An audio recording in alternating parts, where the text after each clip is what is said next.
Assalamualaikum warahmatullahi wabarakatuh. Perkenalkan, nama saya Suci Nuriyati dari Manajemen 22G.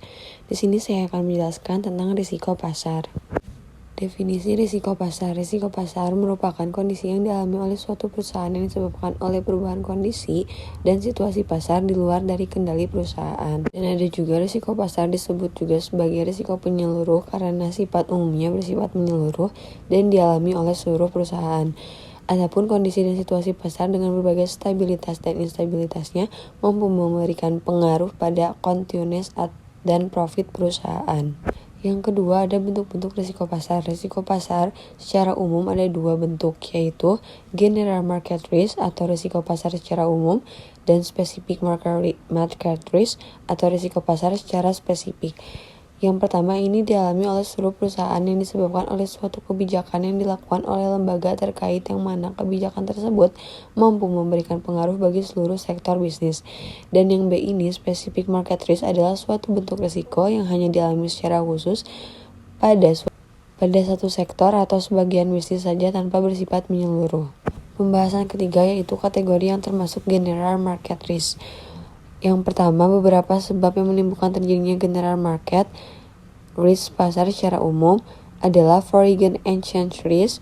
Dalam ilmu keuangan dikenal dua bentuk pasar, yaitu pasar modal dan pasar uang. Pada prinsipnya, kedua bentuk pasar ini saling memiliki keterkaitan satu sama lainnya. Pembahasan keempat ada pengertian pasar keuangan, financial market. Pertama adalah tempat di mana di sana dilakukan sebagai aktivitas keuangan baik dalam bentuk penjualan surat berharga yang dilakukan oleh pasar modal dan juga penjualan mata uang. Yang kedua, capital market dan money market saling mempengaruhi dan dipengaruhi. Karena itu menjadi kewajiban bagi pemerintah untuk selalu menjaga pasar ini berada dalam kondisi yang diharapkan. Dan yang ketiga, foreign exchange rate bagian dari money market. Aktivitas perdagangan ini mengalami peningkatan yang signifikan di berbagai negara di dunia.